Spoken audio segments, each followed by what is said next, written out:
Hi guys, and welcome back. I am joined this week with the lovely Miss Hughes-Swick. Hi guys, it's Miss Hughes-Swick here from Liquid Vic, and I'm here with my wonderful friend and esteemed colleague, ex-colleague, but still working together across the waves, across the airwaves. And not only is she an amazing teacher, she's my amazing friend all at the same time. So I thought I would collaborate on a video with her to talk about an inspector calls. So here goes. As we were saying, we're going to be speaking to you guys about an inspector calls, and we're going to be looking at the abuse of power within the play, which actually is something that, yes, we touch upon it, but you don't actually really explore it in detail. And I think actually is quite an important theme, an idea within the play itself. Yes, and it's also a thing that hasn't come up too recently in exams, so it could possibly come up for the next round of exams. Yes, definitely. So what we're going to do is we're going to talk to you about the context to begin with, and then we're going to give you some quotations that you could possibly look at. So we're going to give you quotations and explode the quote and analyze them, and then give you a question at the end that you can attempt yourself with the help we've given you.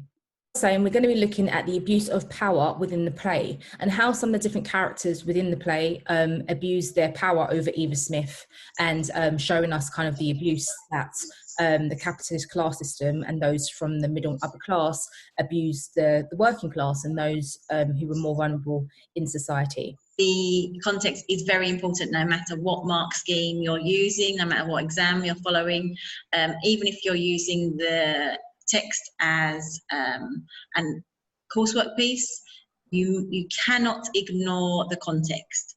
This play is critical with regards to context. You cannot understand the play, you cannot understand the writer's intentions without understanding the context behind it. First thing we're going to look at is Priestley's life and beliefs. It's important to understand what the writer was feeling, thinking, and his views about the society that he was living in order for us to have a better understanding of why he chose to write about particular characters and focus on particular themes within his play.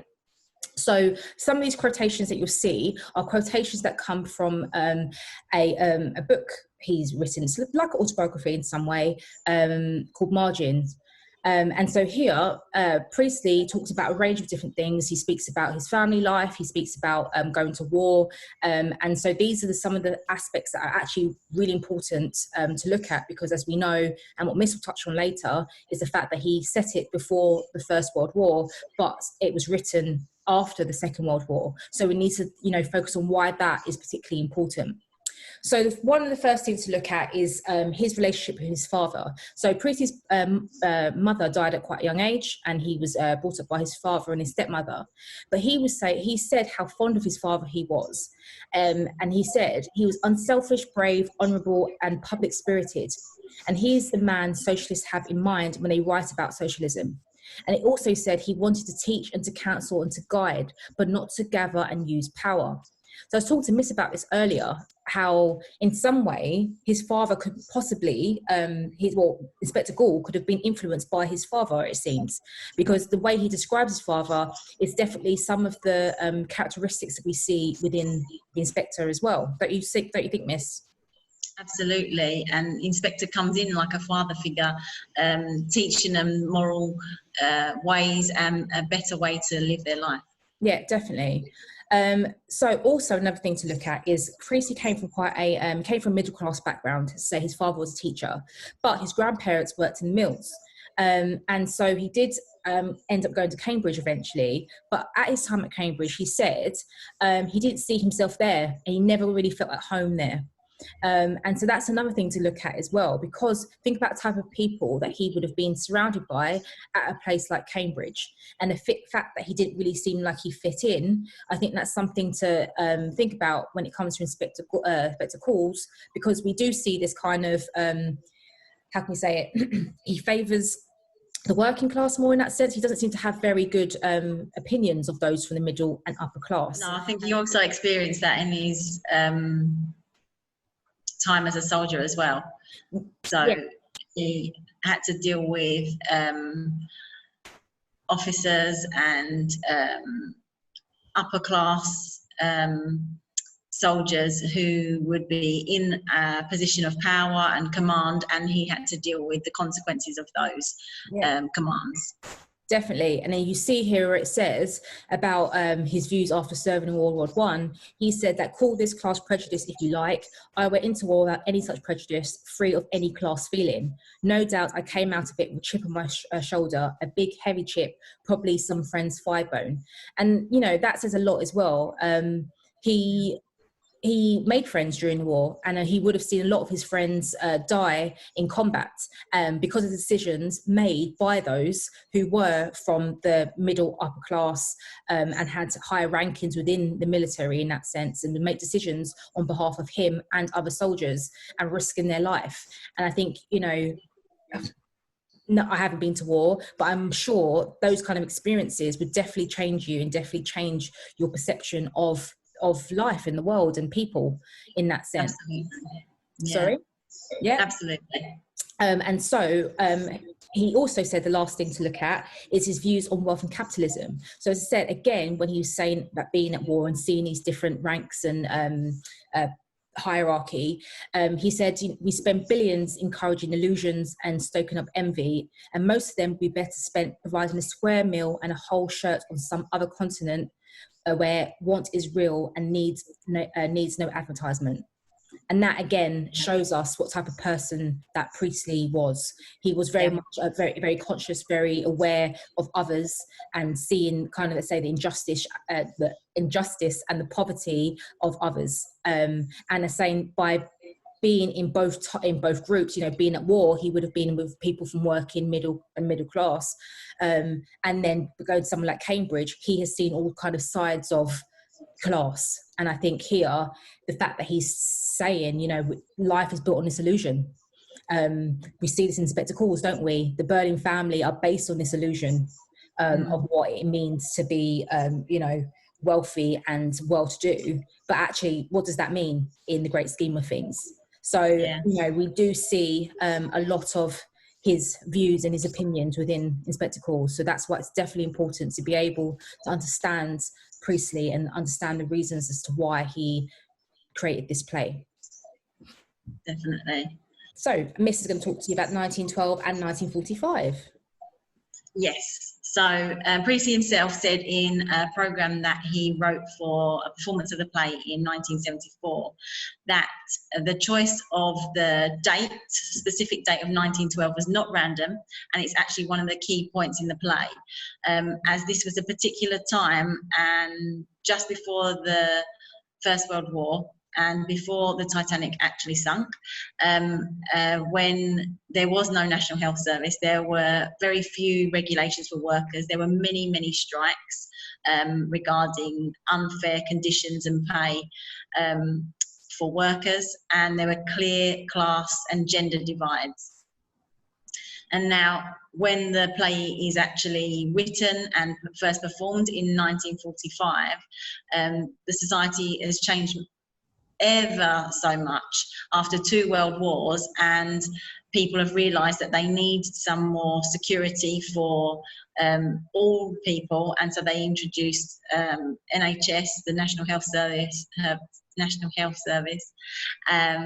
Class divides were reduced somewhat after the war. There were still some issues. The Labour government were elected, and they brought about more societal changes, and more rights for women were encouraged, and women were even given the vote by this point. So the point of him setting the play in one period and having the play performed to an audience much later on enabled him to critique the current and modern situation and remind people of recent history, to remind them not to make the same mistakes or to learn from those mistakes. And people would have been able to hopefully accept that rather than critiquing it from a modern perspective. We are going to look at some quotations that you could possibly use for this question. So there are plenty of examples you could use, but we decided to pick just 4 quotations. So I'll go through 2 and Miss will go through 2 with you as well. So the first quotation that we have is from Gerald. And this was when he finally admits that he was seeing a Daisy Renton, Eva Smith, after it took a little bit of persuading for him to actually admit what he'd done. And yeah, he says, yes, I suppose it was inevitable. She was young and pretty and warm-hearted and intensely grateful. I became at once the most important person in her life. So, to be honest, I find Gerald I dislike him the most out of everyone in the play.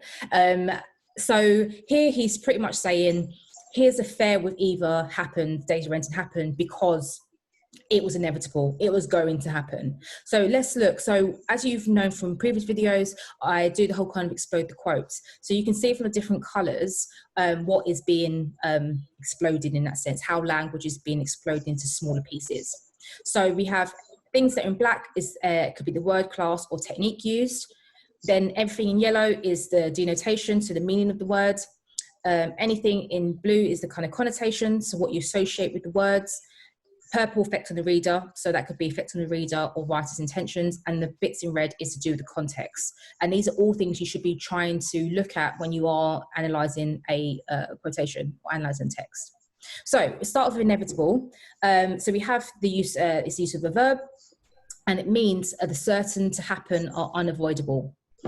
So by using language like this, it can suggest to us as a reader that Gerald believed that it was inevitable that Eva Smith should show her gratitude through some sort of sexual means. And in some way, do you not feel, Miss, it's like he's kind of just kind of trying to downplay the affair by suggesting that it was going to happen. There was no, you know, it's not okay to fight my urges because it was something that was going to happen anyway. Yeah, absolutely. It's just an excuse, but it's his excuse. Yeah. Yeah. And then we've got the idea as well, where I feel, again, it was more for sexual needs, is the way he describes her. So he starts with saying she was young and pretty and warm-hearted and intensely grateful. So we've got a list here of things that he's using to describe her, but a lot of them focus on her physical appearance, that she's young and she's pretty. That comes before her being warm-hearted. And again, that tells us this is more of a kind of physical, sexual relationship for him especially than it maybe was for her. Again, showing us the kind of abuse of power of men at this time. And if you look at the context, whether it was then or now, we have the social constructs of women and how women are always kind of seen as being valued because of their beauty and what they look like. You know, whether it was in 1945 or now, you've got things like Instagram, where a lot of people post things in order, you know, to get likes and to be seen as desirable. And a lot of people feel that's where value comes from. And so, you know, I don't think much has changed in that respect to this kind of idea. And so the fact that he does say list adjectives to describe the way she looks first, again, is showing us that women are kind of seen as objects for male desires.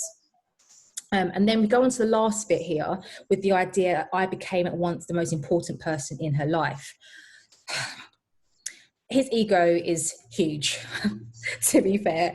It shows he's so egotistical. It's like he enjoyed being the most important person in her life. He enjoyed the admiration. He enjoyed the status. And I think this is something that may come from him, people of, you know, his class in that sense, not saying all, but some. And we see in sense as well the imbalance of power. It's not a case of they both liked each other, they both were in a relationship and had an equal power. Yeah. Eva didn't have anything. You know, the fact that he insisted, and that's a word he used, he insisted that she stayed at his friend's flat. She's poor. She, as we know, she couldn't feed herself. She didn't have anywhere to live. She couldn't clothe herself. And during the time, there weren't any benefits for women, really. And so a lot of working class women, unless they, like Sheila, would get married to Gerald and be completely fine. Eva did not have the same luxury. And so she would have to work in order to feed herself. And so obviously by Gerald offering her or insisting that she takes lodgings at his friend's house, of course he's going to become the most important person in her life. Yeah. Was that something that she actually wanted herself? We're not sure, because again, this is from Gerald's perspective, and we only hear it from his perspective. And so to him, we assume that he does become the most important person to her, but whether that was something that was forced or genuine, we're not sure. But again, it's shown us the abuse of power as a man, and abuse of power in regards to his wealth here, in regards to taking advantage of Eva Smith, I would say. Yeah, and we talked about this before, about the voiceless women in the play, and Eva and even Edna being some of them, and it's the working class women who lacked the power and lacked a voice, and up until about 1918, I think, that women got the vote. They were voiceless in many ways, and whether they had money or not even. Definitely. Yeah, so I think another character that also abuses his power in a similar way to Gerald is Eric. A quotation talking about how he insisted and how he was in a state when a chap turns nasty and he threatens to make a row. And he uses that word insisting again later on about when he talks about giving her money.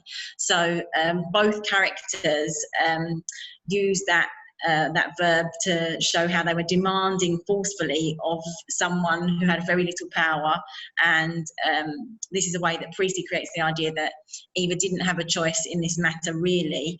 And the fact that they use this several times builds up this image of this dominance they have over Eva, and this is perhaps symbolic of the patriarchal and classist societal norms that were about, that Miss has already talked about as well, and the fact that perhaps Eva would feel obliged to accept Gerald and Eric's advances, money and shelter, because the lack of state help at that time, the time it was set in 1912, would have meant that she would have struggled to find any other way to survive.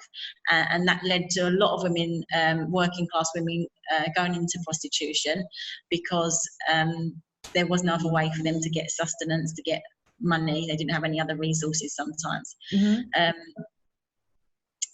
So the other verb that he uses, being threatened, again, another hostile verb about taking things, and linked with the adjective about being nasty, shows these lots of aggressive, violent, spiteful, harmful lexis, and this alongside his initial dialectic expression, that state, where he doesn't actually specify what this state is and just assumes that people will understand this. So there's this sort of arrogant assumption that this is okay. It's that general state, that usual state that these men can get into, and this acceptable drunkenness or aggressiveness from males, particularly perhaps young males, perhaps particularly upper class males, because he talks about being a chap.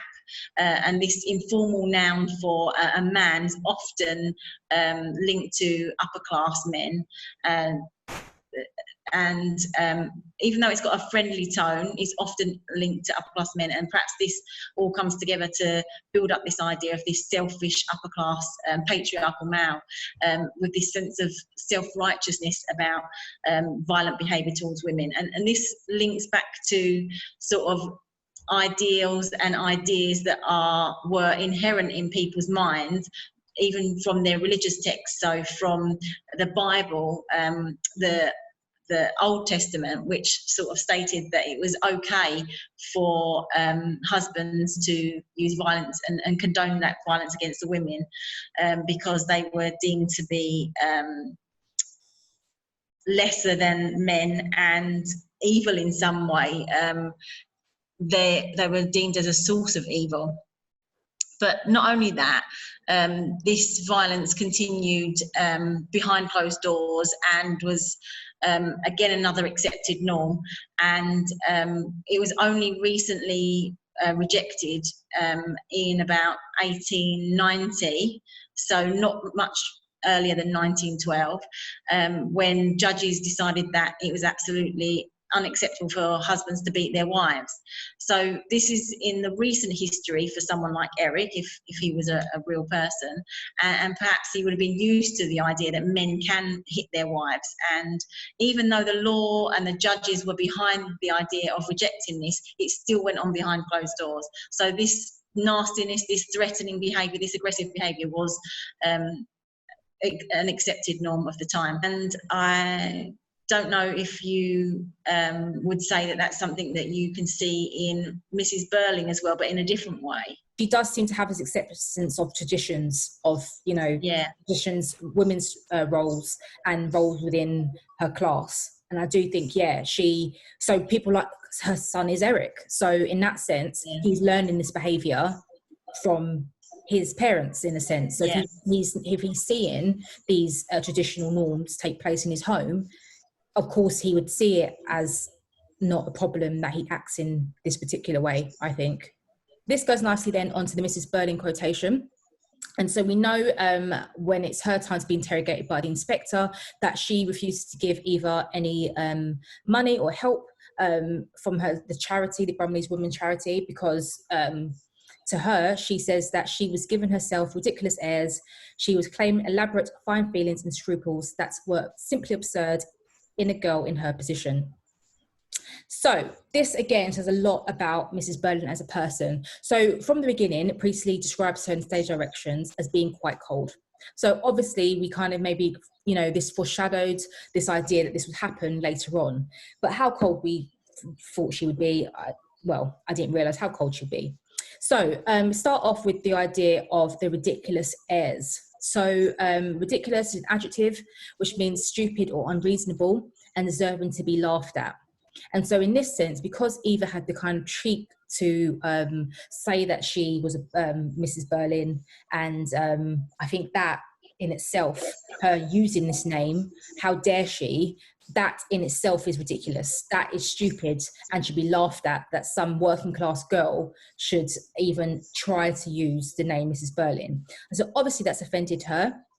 And so we can see this kind of aggressive and kind of resentment at this fact with the idea of the fine feelings. So we've got here the use of that alliteration, which again adds this kind of aggressiveness and ill feeling that Mrs. Birling has over Eva Smith at this point.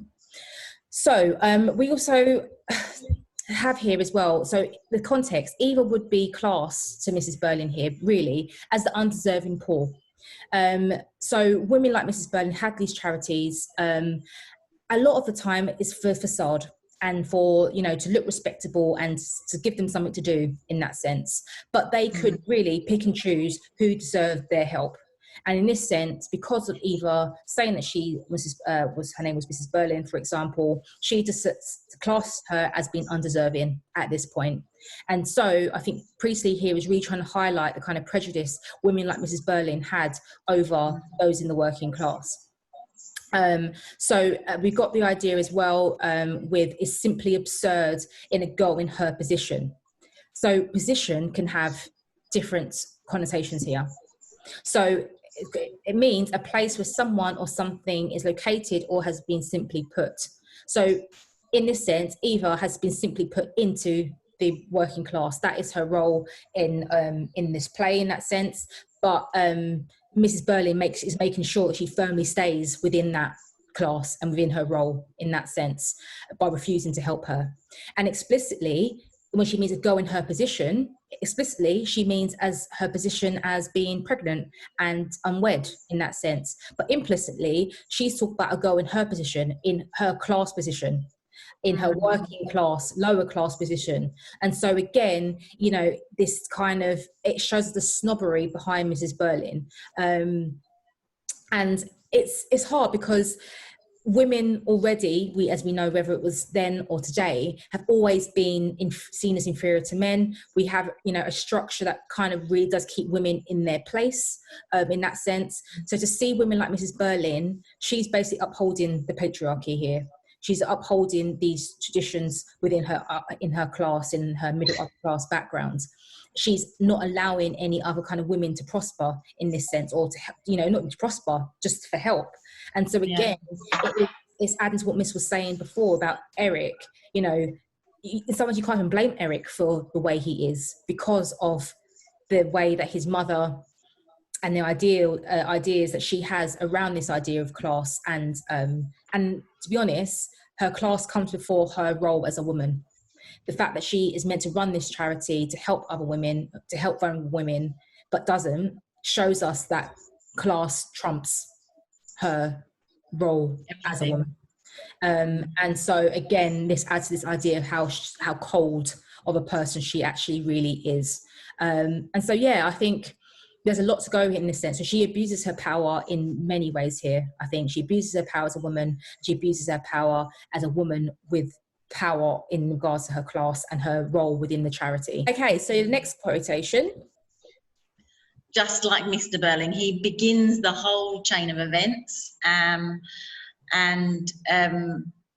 Initially, we might think about his abuse of power being the worst thing, being that he abuses his power as an employer, but he also abuses his power as a father.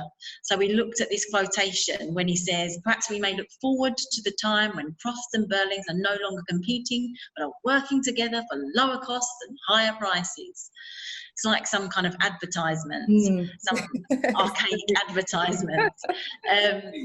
And when he's saying about looking forward, it's like this metaphorical utopia that he's talking about, where he's hopeful and awaiting with excitement this progress. But what Priestley is really showing him up to be is someone who's very much a stereotype of capitalism, and uses him to warn audiences about the really strong capitalist views that were prevalent in 1912 and before, and reminding them of the recent past where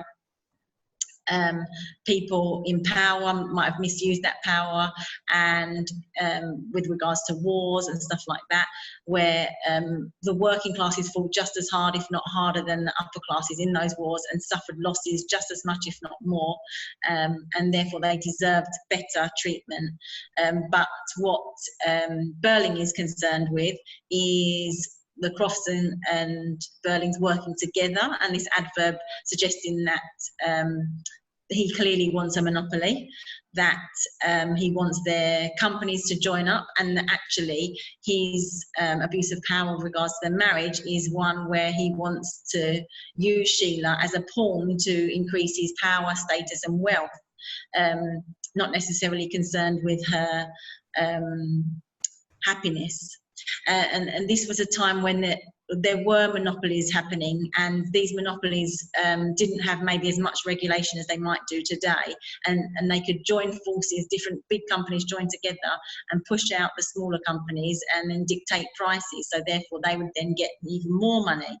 And this new rising middle or bourgeoisie kind of class, following this industrial revolution, these factory owners were able to increase their power and wealth by building and joining with other factory owners.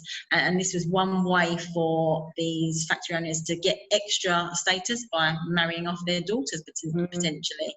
And they could compete with the upper classes, for instance, the Crofts and Mrs. Birling, originally from higher classes than Mr. Birling himself, and so you can use marriage to gain that wealth and status and power. And then in that final part of his quotation, he uses this contrasting comparative adjectives to show what he really cares about: lower costs, so him having to pay out less, and higher prices, so him gaining more money from the price of his goods or services that he sells. And these really reveal what his focus is: money over his daughter's happiness. What he's interested in is just getting more monetary gain, and he's not concerned necessarily with the employees' happiness as well. So this links to that. So the lower costs might include those employees who might not get their fair pay, and that's one thing that Eva Smith was asking for. And the context, to give you some context about this, at the time of 1912, there were few regulations and fair pay for workers. There were lots and lots of strikes, and Birling himself mentions, there's not going to be any more strikes very soon, don't worry about this. And the way that he's presented as this ignorant foolish buffoon, we actually, as the audience, sort of realise that everything he says is ridiculous. And therefore, when he's talking about strikes going away, the 1945 audience will remember the strikes of 1917 with the miners, and 1942 when the welfare state started to come into power. So they'll remember that actually the Titanic did sink in 1912. So all his ridiculous statements make him seem more of a buffoon, and therefore make the audience sympathise with him less, and actually might advocate for Inspector Gore more and his idea about community and not abusing power.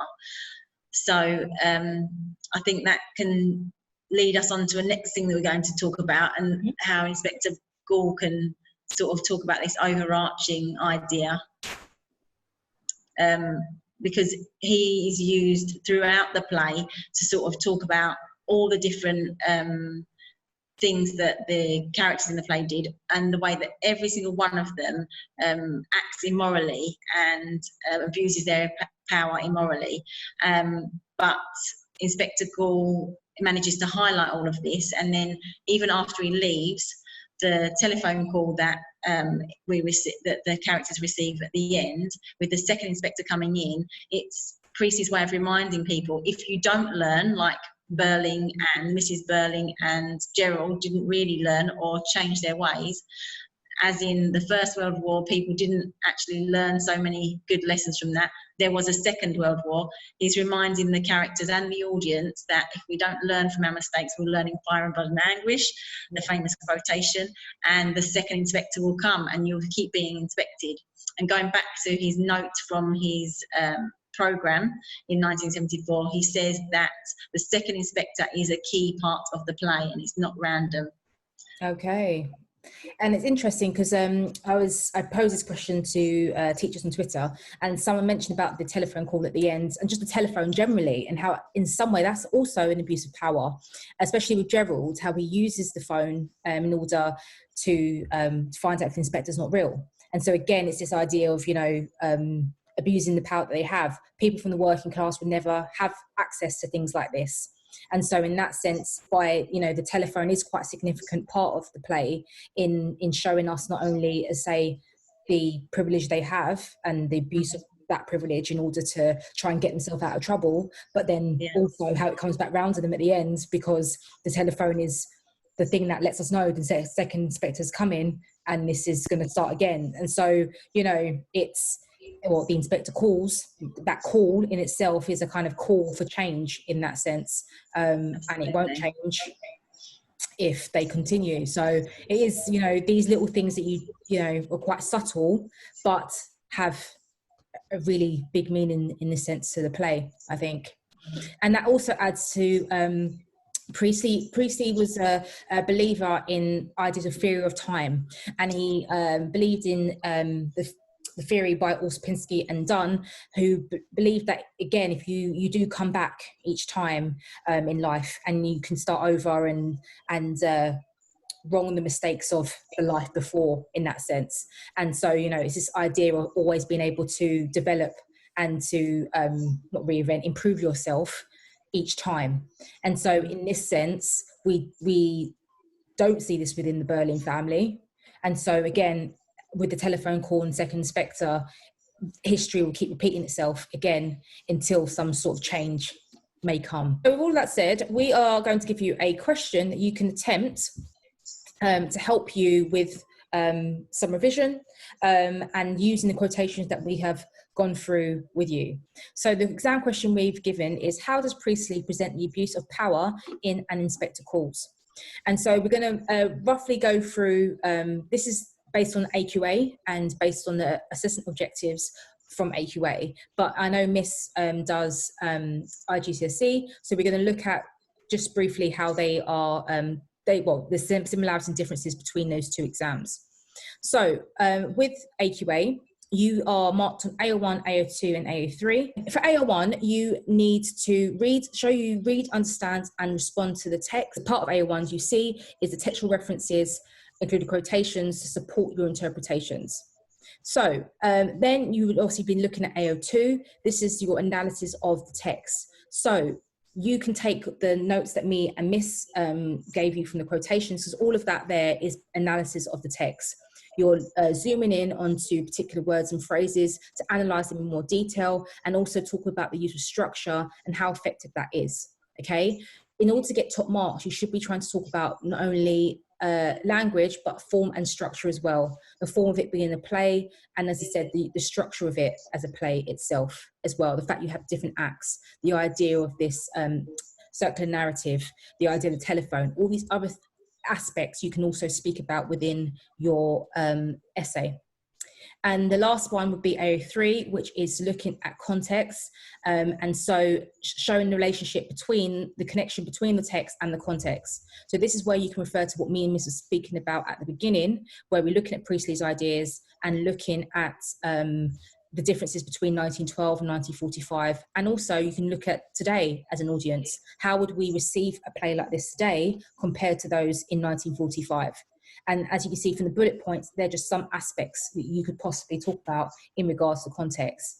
Try to make sure the context is relevant. I think sometimes students will just throw in context into an answer, but actually it doesn't really fit with what the question is asking. So making sure that you're having relevant links to context. It's only worth 6 marks, but it's still an important 6 marks to try and include within your essay. So Miss, you want to talk about it more on an IGCSE perspective? From EdExcel IGCSE perspective, we are using this in our school, this text for coursework, and it's assessed for AO1 and AO2, not AO3. However, as I said earlier, context is very important, and you cannot understand this play without understanding the context. The dates are really important, as Priestley says himself. You need to pick out the most relevant quotations, analyse the language, form and structure of those quotations, and linking them always to the essay question. So make sure they're all focused on the abuse of power. And then embedding that context just neatly and carefully into your answers will still help you to get marks for AO1 to show your understanding of the text. Grand to the fab.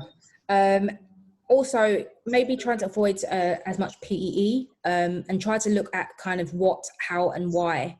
I think that would help you to have a less kind of generic answer, I would say, by using what, how, why rather than PEE, because it allows you then to explore the question and the task in more detail than a typical PE paragraph. So why not try giving that a try and using some of those questions given to help you to write a successful analytical paragraph. So is there anything else, Miss, that you'd like to add about that? I think it's definitely a very interesting question to look at. Absolutely. You know, I think all the characters abuse their power. Even though we haven't mentioned Sheila abuses her power of, you know, who her family is in order to get Eva Smith fired. So, and we even spoke about how the inspector abuses his power somewhat as well. What did we say? He abuses his power as an inspector in the sense of going to their house in the first place, and the way he conducts his investigation in that sense. Yeah, especially if we are to believe that he's not a real inspector. He's using the power of a would-be inspector to force them to confess. So yeah, every single character in the play that we see, aside from Edna, abuses their power. Someone mentioned to me as well, another teacher, how actually even Eva abuses her power somewhat. The fact that, you know, she does commit suicide and she kind of takes away the control of her baby's life in that sense of, you know, life.